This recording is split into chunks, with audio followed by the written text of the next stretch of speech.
تو پھر میں سمجھتا ہوں کہ بات بہت آگے نہیں، نکل جائے لیکن گی. یہ اختلافات کا آغاز کنڈی صاحب ہوا کہاں سے ہے؟ مطلب یہ الیکشنز کا نہیں مطالبہ پیپلز اختلافات پارٹی میں نہیں. شدت سے کر رہی ہے کہ 90 ڈیز کے اندر الیکشنز ہونے چاہیے. ہم پاکستان مسلم لیگ نون سے پوچھتے ہیں تو وہ کہتے ہیں نہیں دیکھیں the limitations election commission of Pakistan کو کام کر دینا چاہیے اور یہ فیبرری مارچ سے پہلے پریکٹیکلی پاسبل نہیں ہے. پیپلز پارٹی بڑی کلیئر ہیڈڈ ہے اس پر. نون لیگ اپنی طرف کلیئر ہے کہ جی نیکسٹ ایئر فیبرری مارچ سے پہلے تو الیکشنز پریکٹیکلی پاسبل نہیں ہے. تو کیا یہ ایک بون آف کنٹینشن ہے پیپلز پارٹی اور پی ایم ایل این کے مابین؟ نہیں دیکھیں ہماری کوئی اختلافات ایسا سچ کوئی نہیں ہے. اور یہ الیکشن کی جو بات ہو رہی ہے، ہر جمہوری جماعت، ہر جماعت جو آئین کو فالو کرتی ہے اور آئین میں جو لکھا ہوا ہے، تو میں سمجھتا ہوں کہ ساری وہی چیزیں. ہم کوئی چیز مسلط نہیں کرنا چاہتے. کیا آئین میں آرٹیکل 224 میں یہ نہیں لکھا کہ 90 ڈیز میں الیکشن ہوں گے؟ کیا آئین میں لکھا ہوا ہے کہ آپ ڈیلیمیٹیشن کر کے الیکشن کرائیں؟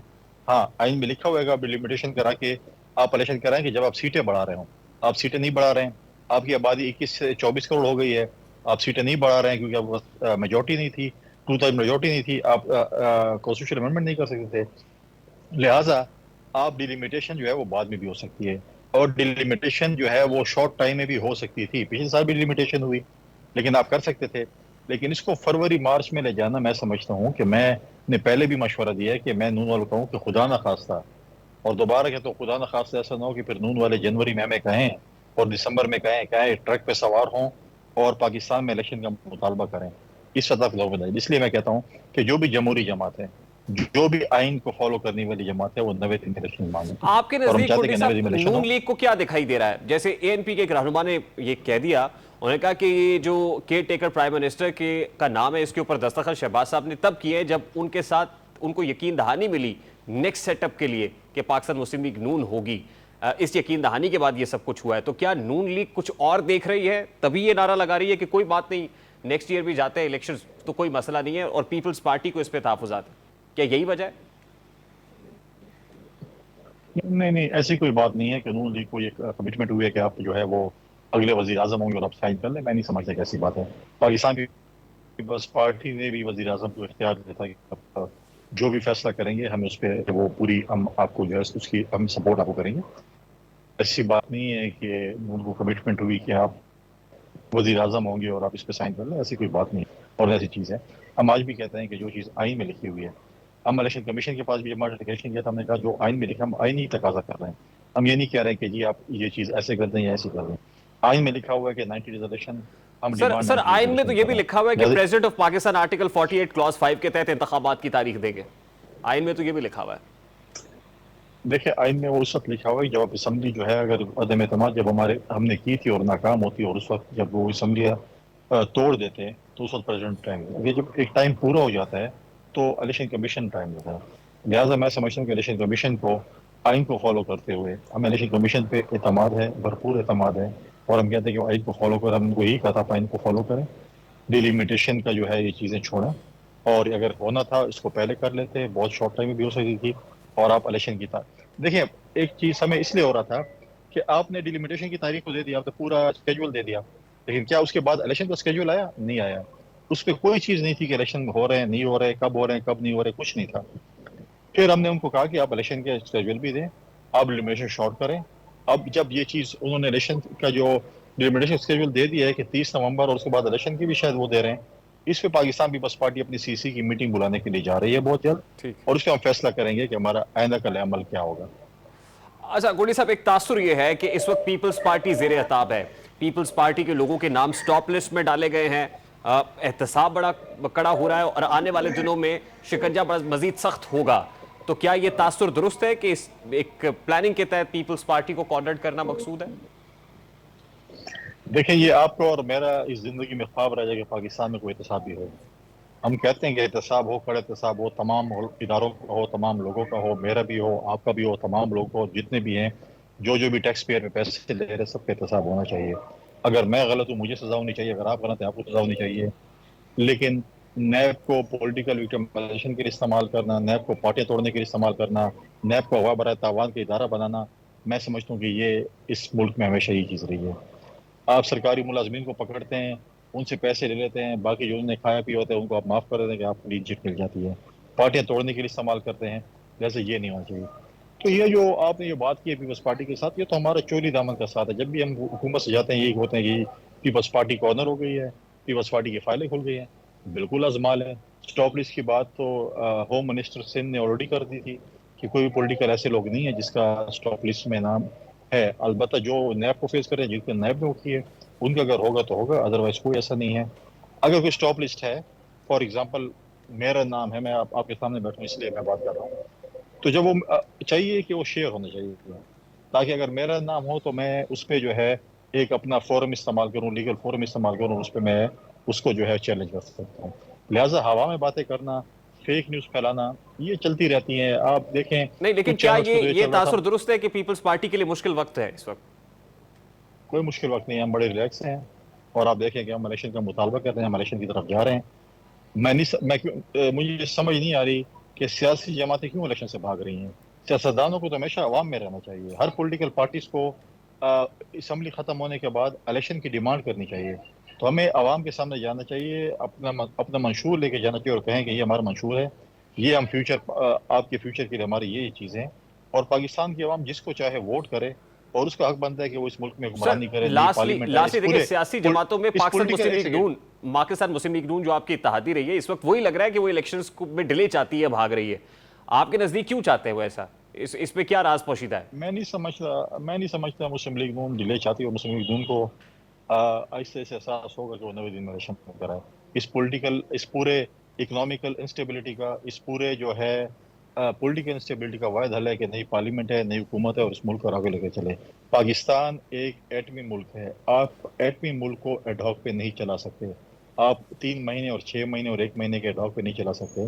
آپ کو اس ملک کو جو ہے وہ ایک پرماننٹ سولوشن دینا پڑے گا، اور پرماننٹ سولوشن یہ ہے کہ نئی پارلیمنٹ آئے، نئی حکومت ہے، اور اس ملک کو آگے لے کے چلے. اور صاحب لاسٹلی اینڈ ویری کوئکلی، یہ جو chief of the army staff نے بزنس کمیونٹی سے ملاقات کی ہے، اور اس کے اندر کچھ یقین دہانیاں بھی ہیں، کچھ اقدامات لینے پر بھی بات ہو رہی ہے، اور اگلے 6 سے 8 مہینے کا کوئی پلان ہے جو ڈسکس ہوا ہے. آپ اگری کرتے ہیں کہ اس سے جو کم از کم اس وقت اکنامک کرائسس ہے اس سے نکلنے کے لیے یہی واحد حل ہے، یہی واحد راستہ ہے؟ دیکھیں، اس ملک کو اکنامیکل کرائسس سے نکالنے کے لیے تمام پولیٹیکل پارٹیز کو، تمام سٹیک ہولڈرز کو، سٹیک ہولڈر مینز ہر کوئی، بزنس کمیونٹی سمیت، ہم سب کو بیٹھ کے اس مسئلے کا حل نکالنا پڑے گا. ہم اس ملک کو اکنامیکل کرائسس سے کیسے نکال سکتے ہیں. ایک جماعت، ایک ادارہ، کوئی بھی اس چیز کو ایسے نہیں کر سکتا، ٹیک آف کر سکتا جب تک ہم سب ایک دوسرے کو سپورٹ نہ کریں. میں سمجھتا ہوں کہ میٹنگ ہوئی ہے، بزنس کمیونٹی کو کوئی سپورٹ چاہیے تھی. اس وقت تو میں سمجھتا ہوں کہ وہی ادارہ ہے جو ان کو جو ہے ایک سپورٹ، کیونکہ پارلیمنٹ نہیں ہے، حکومت نہیں ہے، نگراں حکومت ہے چند عرصے کے لیے ہے، تو اس وقت ان کے پاس وہی یہ حل ہے. ان کا سہارا یہی ہے کہ ان کو یہی ہوگا کہ ہمیں اس طرف سے کوئی ایشورنس ہو ہماری سیفٹی کی، ہماری سیکیورٹی کی، تو پھر ہم آگے لے کر چلتے. میں سمجھتا ہوں کہ ٹھیک ہے، اچھی انیشیٹو ہے. اگر ان کی ہمارے بزنس کمیونٹی کی اس پہ تسلی ہوتی ہے تو میں سمجھتا ہوں یہ بھی بہت بہتر ہے. بہت بہت شکریہ. فیصل کریم کرڈی صاحب پاکستان پیپلز پارٹی کے رہنما ہمارے ساتھ موجود تھے. چیف آف دی آرمی صاحب جنرل سید حافظ آصف منیر صاحب کی بزنس کمیونٹی سے ملاقات، اس کے اہداف، اور پھر گزشتہ ہفتہ سیاسی اور معاشی لحاظ سے خاصا اہم رہا. جمعے سے لے کر اتوار تک سپہ سالار کی یکے بعد دیگرے 3 اہم ملاقاتوں نے یہ ثابت کر دیا ہے کہ مختلف معاشی اور سیاسی حالات میں گھرے پاکستان کو نکالنے کے لیے انتہائی سنجیدہ اور پرعزم ہے. Chief of the army staff اب پریکٹیکلی خود لیڈ لیے ہوئے ہیں. اطلاعات کے مطابق ان کی پہلی ملاقات جمعے کے روز ایوان صدر میں صدر مملکت عارف الوی سے ہوئی. اس ملاقات سے قبل یہ قیاس آرائیاں کی جا رہی تھی کہ شاید صدر مملکت رواں ہفتے الیکشنز کی تاریخ کا اعلان کرنے جا رہے ہیں، جس سے پہلے سے جاری سیاسی عدم استحکام میں مزید اضافہ ہوتا. لیکن اس ملاقات کے بعد پھیلائی گئی افواہوں کا خاتمہ ہوا. پہل تو اس ملاقات کی تصدیق نہیں کی جا سکی، لیکن اب ایوان صدر ذرائع اس ملاقات کی تصدیق کر رہے ہیں اور بتا رہے ہیں کہ جمعے کو صدر کی 2 اہم شخصیات سے ملاقات ہوئی. اس ملاقات کے دوران ایوان صدر کا 4th فلور، جہاں صدر مملکت کا آفس چیمبر ہے، کسی کو بھی آمد و رفت کی اجازت نہیں تھی، اور ایوان صدر کے عملے کو بھی روک دیا گیا تھا. 3 بڑوں کی اس ملاقات میں کیا ہوا، اس حوالے سے ایوان صدر یا کسی دوسرے ذریعے سے کوئی بیان یا اعلامیہ جاری نہیں کیا گیا. تاہم ملکی صورتحال کے پس منظر میں اس ضمن میں سوشل میڈیا پر قیاس آرائیوں کی بھرمار ہے.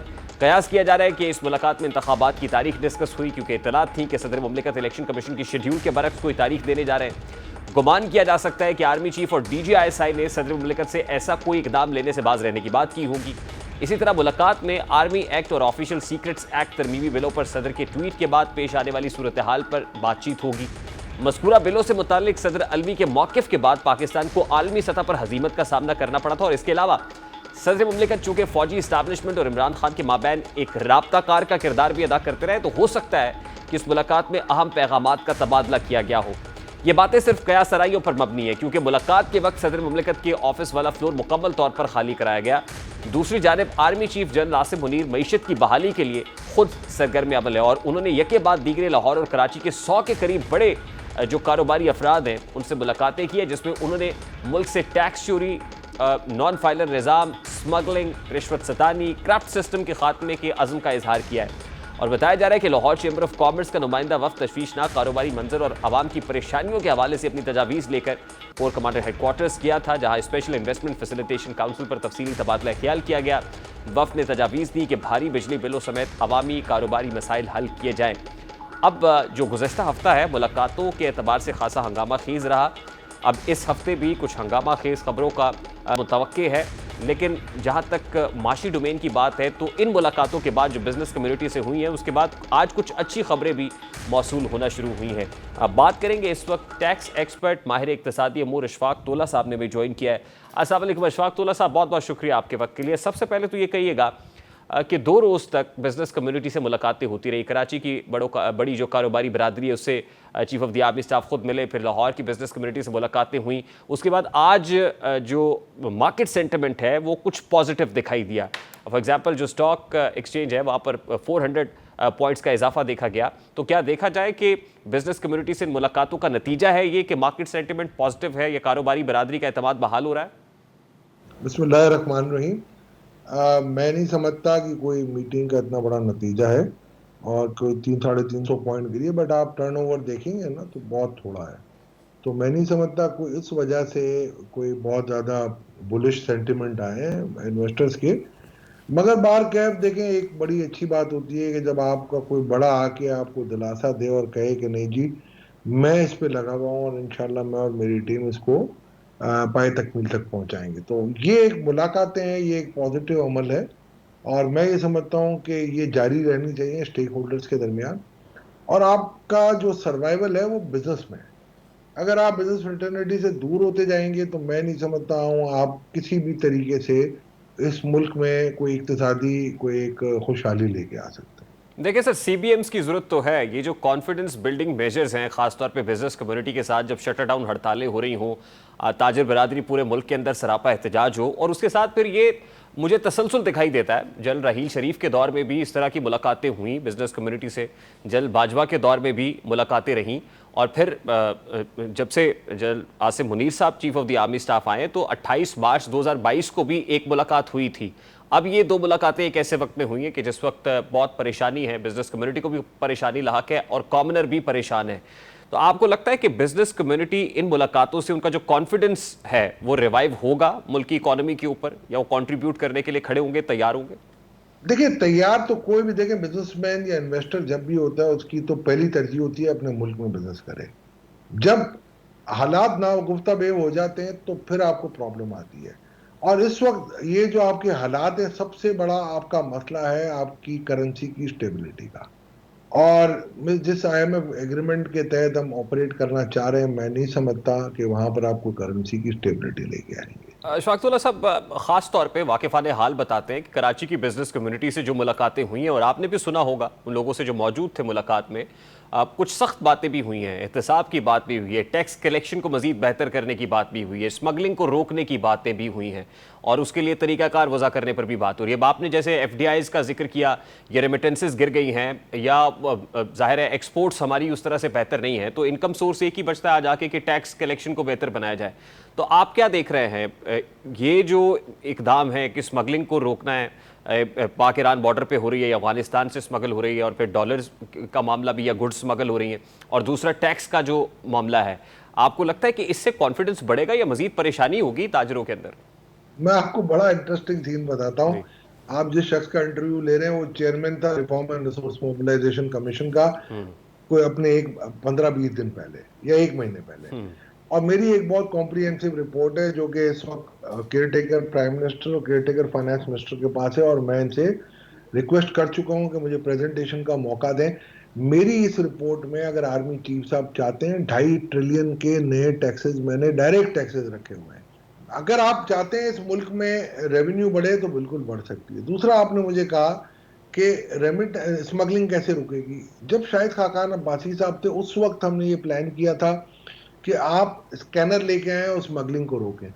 آپ یہ سمجھ سکتے ہیں کہ اس وقت پولیٹیکل اکانومی کے ساتھ آپ اس طریقے سے روکنا چاہیں گے اسمگلنگ کو, اور جس طریقے سے افغان بارڈر آپ کی پورس بارڈر ہے, اور جس طریقے سے یہ بات کی جاتی ہے کہ ہمارا بلوچ یوتھ, اگر آپ اس کو اس قسم کے بزنس سے بھی دور کر دیں گے تو بارڈر پہ ٹینشن ہو جائے گا اور وہ دوسری طرف راغب ہو جائے گا. تو ان کا پہلے آپ ایک حل نکالیں, ان بچوں کو, ان ہمارے نوجوانوں کو روزگار آپ کیسے دیں گے. وہ ایک گرینڈ اسکیم کا حصہ ہوتا ہے. میرے پاس پورا پیکج, پورا پلان بنا ہوا ہے. اگر چاہتے ہیں آرمی چیف صاحب یا اگر کوئی اقتدار کے ایوانوں میں بیٹھے ہوئے جو لوگ اگر چاہتے ہیں تو ہم ان کو ہیلپ کر سکتے ہیں, اور میرے پاس پوری ٹیم ہے. 100 ایکسپرٹس نے مل کے یہ رپورٹ بنائی ہے, اور کنٹری کے وہ ایکسپرٹس ہیں جن کی کیومولیٹو ٹیکس اور کسٹم کی نالج کم از کم 1000 سال سے اوپر ہے. لیکن سوال بڑا سادہ سا نا سر, یہ تو شبر زیدی صاحب جب چیئرمین ایف بی آر تھے تو پوائنٹ آف سیلز کا معاملہ تھا, اور آپ کو یاد ہوگا کہ اس پہ بھی جو تاجر کمیونٹی ہے وہ ایف بی آر کے سامنے دھرنا دے کر بیٹھ جاتے تھے. تو آپ انہی پر اس کو جب ٹیکس میں لانے کی بات کرتے ہیں تو پھر آپ کو پتہ ہے کہ کارٹلز ہیں, اور کارٹلز نکلتے ہیں اور پھر سڑکیں جام کر دیتے ہیں, اور آج کل تو ویسے بھی شٹر ڈاؤن ہڑتالوں کا موسم ہے. تو آپ مجھے ایک بات بتائیں, کیا آپ ہوسٹیج بن کے رہنا چاہ رہے ہیں؟ شبر صاحب کے دور میں پی او ایس نہیں تھا, شبر صاحب کے دور میں سی این آئی سی تھا. آپ مجھے ایک بات بتا دیں, سی این آئی سی کا فائدہ کیا ہے؟ آپ, میں کسی کا جعلی سی این آئی سی آپ کو دے دوں, آپ کیا اس سے سرٹیفائی کریں گے کہ جی تولا صاحب آپ نے یہ پرچیز کی ہے کہ نہیں کی ہے؟ نہیں کرتے آپ. تو فائدہ کیا اس سی این آئی سی کا؟ اور سی این آئی سی میں چیئرمین تھا انوملی کمیٹی کا. معذرت کے ساتھ پالیسی میکر کی اپنی غلطی تھی. اس وقت ٹریڈر کو میں لے کے آیا تھا ٹیبل پہ, اور انہوں نے ایگری کر لیا تھا کہ آپ ہمیں گریجولی کر لیں, 40% پہلے مہینے میں کر لیں اور ہر مہینے 10% بڑھائیں, 7 مہینے کا ہمیں گریس دیتے ہیں, ہم یہ کرنے کے لیے تیار ہیں. اس وقت جو 2 ہمارے ارباب و اختیار بیٹھے ہوئے تھے انہوں نے کہا نتھنگ ڈوئنگ, ہم اگلے مہینے کریں گے. اور پھر تاجروں نے اس وقت جہانگیر ترین صاحب نے ان کو 6 مہینے کی ایکسٹینشن جب دلوائی پورے لا سے, تو میں نے اسی وقت کہہ دیا تھا کہ اب آپ کو یہ امپلیمنٹ نہیں ہوگا. پی او ایس کا جب معاملہ آیا تو بھی یہی حالت ہوئی تھی. آپ آ جائیں جی, بجلی کے بلوں کا تھا, مفتا اسماعیل صاحب جب لائے تھے اس میں بھی وہاں پر جو اسٹریٹجک ایرر ہوئی ہے, ایف بی آر کے چیئرمین تھے اور ایف بی آر کے جو پالیسی چیف تھے, ان کو میں نے سمجھایا تھا کہ جی آپ کہہ رہے ہیں کہ جی منیمم 3000 روپے ٹیکس ہر مہینہ دے. بھئی آپ کے بجلی کا بل 100 روپے آ رہا ہے تو وہ 3000 روپے ٹیکس کیوں دے گا؟ جب تک 3000 نہیں ہوتا لائک ٹیکس لے لیتے آپ. تاجر تیار تھے, میرے پاس ایگری کر کے گئے تھے. تو اب اگر آپ نہیں کرنا چاہ رہے, ابھی بھی دیکھیں تاجروں نے مجھے خود مینڈیٹ دیا تھا جو کہ میں نے کمیونیکیٹ کیا تھا چیئرمین ایف بی آر کو, کہ وہ کہہ رہے ہیں کہ 1% ہماری پرچیز پہ چارج کر لے, وہ 300 ارب دینے کے لیے آپ کو تیار تھے. آپ لینے والے تو بنو, اس سسٹم کو ٹھیک کرنا ہے. آپ کے پاس پوری بلو پرنٹ ہمارے پاس موجود ہے. لاسٹلی ویری کوئکلی عام فہم انداز میں بتا دیجیے گا, ابھی 6 سے 8 مہینے کی بات ہو رہی ہے کہ 6-8 مہینے بعد ہم نے الیکشنز میں جانا ہے. اگر جانا ہے تو یہ 6-8 مہینے کی ونڈو آپ کو لگتا ہے کہ اس میں کہیں کوئی جز وقتی ہی اسٹیبلٹی ہی کہہ دے آ سکتی ہے؟ دیکھیں ایز اے پاکستانی میری دعا ہوتی ہے اور میں ہمیشہ خیر خواہی رہا ہوں, کیونکہ میرے سٹیکس پاکستان میں ہیں اور میری خیر خواہی ہے. ہم چاہ رہے ہیں کہ پاکستان ترقی کرے, ہمارے بچے یہاں پھلے پھولے, ہماری آگے نسلیں یہاں پھلے پھولے. مگر جو حالات ہو جاتے ہیں, جو انسٹیبلٹی آتی ہے ہمارے پاس, اس کا کوئی تدارک نہیں ہے. ہم یہی چاہتے ہیں, بیٹھتے ہیں گفتن نشستن برخاستن, ہم اچھی اچھی کاؤنسلیں بنا لیتے ہیں. ان کاؤنسلوں میں آج مجھے بتا دیں کہ جو کاؤنسل چلا رہے ہیں ان کے ماضی کا ریکارڈ آپ نے چیک کیا؟ آپ ان کو تو چیک کریں کہ ان کی سکسیس ریشیو کیا ہے, وہ کہاں کہاں بیٹھے تھے. آپ کسی کو بھی اگر کسی کو اپنا سپہ سالار مقرر کرتے ہیں کسی کام کے لیے, تو آپ اس کی کریڈٹ, آج دیکھیں آپ سے منیر صاحب ہیں, ان کی ایک کریڈیبلٹی ہے, پورا ایک آرکائیو ہے, ان کا پورا ایک کیریئر ہے. تو آج وہ آ کے ماشاءاللہ. بہت بہت شکریہ اشفاق تولا صاحب, ٹیکس ایکسپرٹ ہمارے ساتھ موجود تھے. گزشتہ 2 برس میں ایک دن بھی ایسا نہیں گزرا جس دن عوام کو کوئی کڑوی گولی نہ نگلنا پڑی ہو. یہ کڑوی گولیاں کبھی مہنگے پیٹرول, کبھی مہنگی بجلی, تو کبھی مہنگی ادویات کی صورت میں دی گئی ہیں. اور اب پاکستان میں کوئی ایسی چیز باقی نہیں بچی جسے سستا یا قابل استطاعت کہا جا سکے. اشیاء خور و نوش سے لے کر ادویات سے لے کر پیٹرول, بجلی, گیس, سبزی, فروٹ, ہر چیز مہنگی ہو چکی ہے. عوام احتجاج کر رہے ہیں, شٹر ڈاؤن ہڑتالیں ہو رہی ہیں, لوگ سڑکوں پر ہیں. عوام کو ایک ڈھکوسلا دیا جاتا ہے کہ ریلیف ملے گا, اور ریلیف کے لیے ہم ارباب اختیار سے یعنی IMF سے، جن کے اس وقت ہم سٹینڈ بائی ارینجمنٹ میں ہیں، ان سے بات کریں گے، اور پھر ایک پلان شیئر کیا جاتا ہے، فلوٹ کیا جاتا ہے کہ حکومت نے پلان بنایا ہے کہ جو 300 یونٹ تک بجلی استعمال کریں گے ماہ اکتوبر میں، ان کو جو ہے بلوں کے اندر 3,000 کا ریلیف ملے گا، اور جو 60 سے 70,000 کی بجلی جلا دیں گے ان کو تقریباً 13,000 کا ریلیف ملے گا۔ اب سوال بڑا سادہ سا ہے کہ اس سے پہلے جو پیک سیزن کے اندر گرمیوں میں جو بل آئے ہیں، جس سے عوام بل بلا رہے ہیں، ان کے اوپر کوئی ریلیف نہیں ہے، اور آنے والے مہینوں میں جب موسم اتنا شدید نہیں ہوگا، ایئر کنڈیشنر نہیں چلیں گے، بجلی کے یونٹس اتنے کنزیوم نہیں ہوں گے، اس کے لیے ایک ریلیف پرپوز کیا جا رہا ہے۔ تو کیا وہ حقیقی ریلیف ہوگا یا عوام کو اس سے کوئی فائدہ مل سکے گا؟ اور پھر سوال تو یہ بھی ہے کہ IMF پروگرام میں ہوتے ہوئے کیا IMF اس چیز کی اجازت دے گا سبسڈیز دے، یا آپ سبسڈی دینے کے متحمل ہو سکتے ہیں جو آلریڈی آپ کی ٹیکسز کو یعنی ٹیکس ریونیو اور ٹیکس کلیکشن کو بڑھانے کا مطالبہ کر رہا ہے؟